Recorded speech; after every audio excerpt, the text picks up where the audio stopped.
Hello friends, शेंकी kitchen में आपका स्वागत है। आज हम बनाएंगे crispy chilli garlic potato bytes, जिसे आप हल्की फुल्की भूख में खा सकते हैं या आप शाम की चाय के साथ ले सकते हैं। बहुत ही ज़्यादा चटपटे बनते हैं खाने में। चलिए फटाफट बनाना शुरू करते हैं। पोटैटो बाइट्स बनाने के लिए मैंने 5 मीडियम साइज़ के आलू लिए हैं। इनको मैंने पहले 2-3 घंटे पहले उबाल के फ्रिज में रख दिया था। सबसे पहले हम आलू को ग्रेट कर लेंगे। आप चाहे तो इनको मैशर से मैश भी कर सकते हैं, लेकिन इसमें आलू के बड़े टुकड़े नहीं होने चाहिए।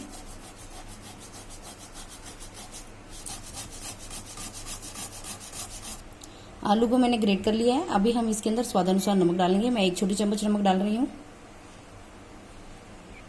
1 छोटा चम्मच मैंने ऑर्गेनो लिया है। ऑर्गेनो डालने से बहुत ही अच्छा फ्लेवर आएगा इसमें। 1 छोटा चम्मच हम चिली फ्लेक्स लेंगे। आपके पास यदि चिली फ्लेक्स नहीं है तो आप इसमें लाल मिर्ची का पाउडर भी डाल सकते हैं और मिर्ची को अपने टेस्ट के अकॉर्डिंग कम या ज़्यादा कर सकते हैं।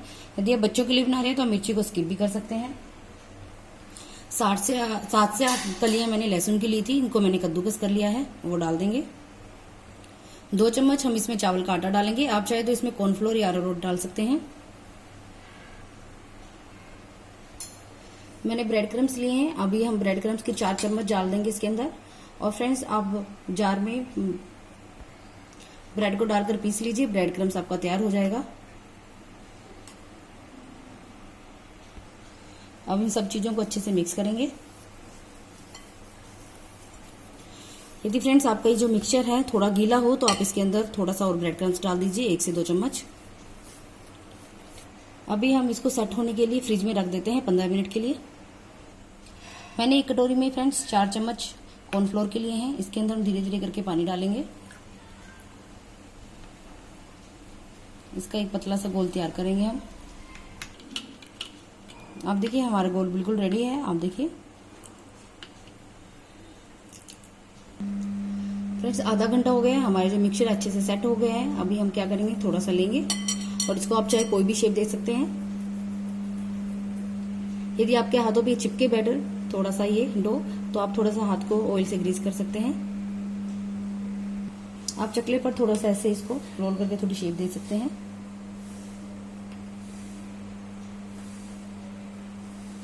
आप ऐसे ही तैयार कर लीजिए।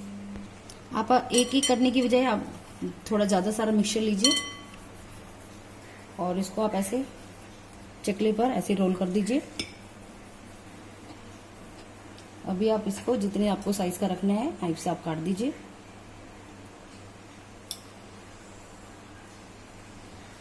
फिर अब इसकी थोड़ी सी शेप ठीक कर लीजिए हाथ से, इसको ऐसे थोड़ा सा रोल करके। देखिए बिल्कुल तैयार है हमारा।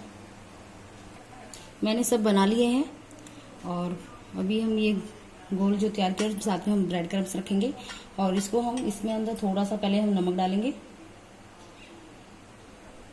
और थोड़ा सा हम काली मिर्च का पाउडर डालेंगे। और फ्रेंड्स, ये यूज करने से पहले आप एक बार इसको जरूर चला लीजिएगा, क्योंकि जो कॉर्नफ्लोर है वो नीचे जाके बैठ जाता है। इसको एक बार मिक्स करेंगे।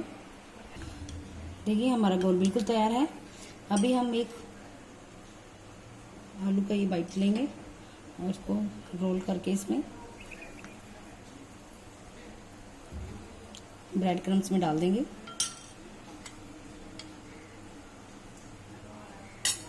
और इसको हम पहले हाथों से ऐसे करेंगे कि जो एक्स्ट्रा ब्रेड क्रम्स है वो निकल जाए।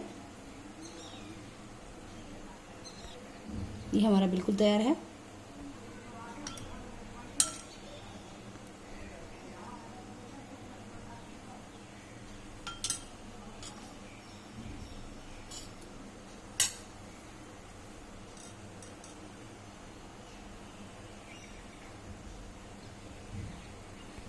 आप सारे ऐसे ही तैयार कर लीजिए। फ्रेंड्स, मैंने सब बना लिए हैं। अभी हम इन्हें सेट होने के लिए 15 मिनट के लिए ऐसे ही छोड़ देंगे।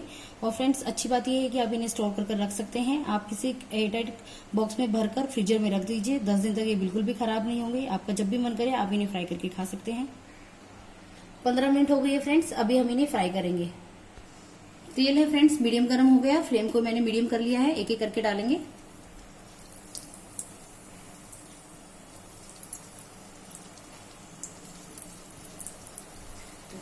थोड़ा सा अभी हम इन्हें 1 मिनट के लिए ऐसे ही छोड़ देंगे।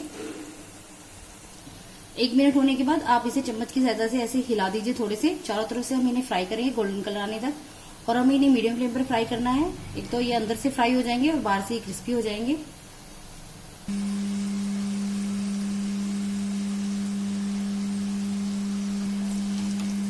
आप देखिए ये अच्छे से फ्राई हो गए हैं। आप इनका कलर देखिए कितना अच्छा कलर आया है और एकदम आप आवाज सुन सकते हैं कितने क्रिस्पी बने हैं। अभी हम इसे प्लेट में निकाल लेंगे। देखिए हमारा सेकंड बैच भी बिल्कुल तैयार हो गया है। देखिए फ्रेंड्स, हमारे crispy chilli garlic potato bytes एकदम रेडी है और बहुत ही ज्यादा क्रिस्पी बने हैं। आप आवाज से सुन सकते होंगे, सारे बहुत ही ज्यादा क्रिस्पी बने हैं और खाने में एकदम चटपटे, बहुत टेस्टी बनते हैं और ये बच्चों को, बड़ों को, सबको बहुत ज्यादा पसंद आते हैं। तो मेरी इस रेसिपी को आप एक बार जरूर ट्राई कीजिएगा। यदि आपको आज की रेसिपी मेरी पसंद आए तो ज्यादा से ज्यादा अपने फ्रेंड्स के साथ शेयर कीजिएगा और मेरे चैनल को सब्सक्राइब करना ना भूलिएगा। चलिए फ्रेंड्स, मिलते हैं अगली रेसिपी के साथ। Bye bye.